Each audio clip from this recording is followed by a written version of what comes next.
cab সংসদত উত্থাপন হওঁ বিজেপিৰ আলোচনা কৰিবহে অগপয় কেব নতুন কথা নহয় অনুভৱ অতুলৰ সংসদত উত্থাপন কৰিবলৈ নাগৰিকত্ব সংশোধনী বিধেয়ক সাজু কৰি তাক লোকসভাৰ চলিত অধিৱেশনৰ কাৰ্যক্ৰমণিকাত অন্তৰ্ভুক্ত কৰিলে মোদী চৰকাৰে অসমত দ্বিতীয়বাৰলৈ আৰম্ভ হ'ল কেব বিৰোধী সংগ্ৰাম পূৰ্বতে কেবৰ বিৰোধিতা কৰি সোণোৱাল মন্ত্ৰীসভাৰ পৰা 3 অগপ মন্ত্ৰীয়ে পদত্যাগ কৰিছিল পিছত আকৌ চেক চাই উভতি আহিল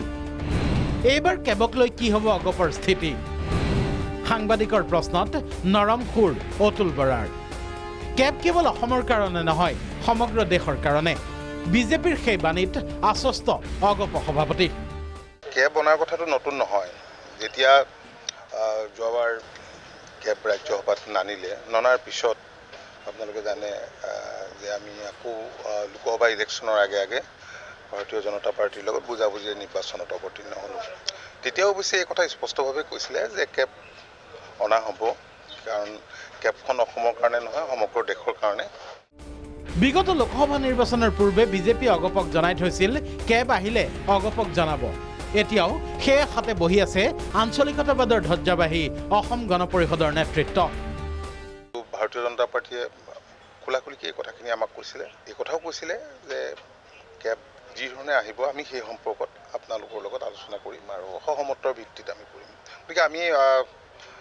ভাৰতীয় জনতা পাৰ্টিৰ নেতৃত্বৰ সৈতে আমি খুব সোনকালে কথা বতৰা পাতিম তাৰপিছত আমাৰ ক'বলগীয়াখিনি আমি ক'ম অগপ সভাপতিৰ কণ্ঠ ক্ষীণ শৰীৰী ভাষা দুৰ্বল কেব লোকসভাত উত্থাপন হ'বৰ হ'ল অগপ সভাপতি আওৰালে নিৰ্বাচনৰ পূৰ্বৰ বিজেপিৰ আলোচনাৰ সবিশেষ এইবাৰ যে অগপই কেবৰ শক্তিশালী বিৰোধিতা কৰিবলৈ নাযায় সেয়া বেলেগকৈ বুজোৱাৰেই প্ৰয়োজন নাই বিপৰীতে স্বভাৱসিদ্ধ ভংগীমাৰে কেব প্ৰসংগত বিজেপিক আক্ৰমণ তৰুণ গগৈৰ অসমৰ ৰাইজৰ মতামতক সন্মান নজনায় বিজেপিয়ে তেওঁলোকৰ দুৰ্বলতাই বুলিয়ে কওক তেওঁলোকৰ অসমৰ ৰাইজৰ প্ৰতি যে সন্মান নাই অসমৰ অসমীয়া মানুহৰ বা অসমবাসীৰ যিটো দায়িত্ব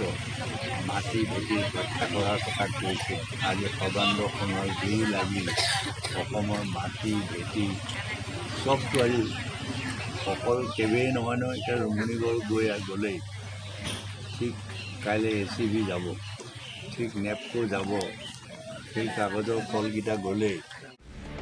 ইপিনে কেব বিৰোধী প্ৰতিবাদৰ অংশ হিচাপে কৃষক মুক্তি আৰম্ভ কৰিছে প্ৰচাৰ পত্ৰিকা বিতৰণ বঙাইগাঁও চহৰৰ সাপ্তাহিক বজাৰত গোহাৰি পত্ৰ বিতৰণ কৃষক মুক্তিৰ ডিফুটো ডিমাচা ছাত্ৰ সন্থাসহ 19টা সংগঠনৰ মুখত ক'লা কাপোৰ বান্ধি মাটিত শুই প্ৰতিবাদী কাৰ্যসূচী উপায়ুক্তৰ জৰিয়তে ৰাষ্ট্ৰপতিলৈ 19 সংগঠনে প্ৰেৰণ কৰে স্মাৰক পত্ৰ ব্যুৰ' ৰিপৰ্ট প্ৰাগ নিউজ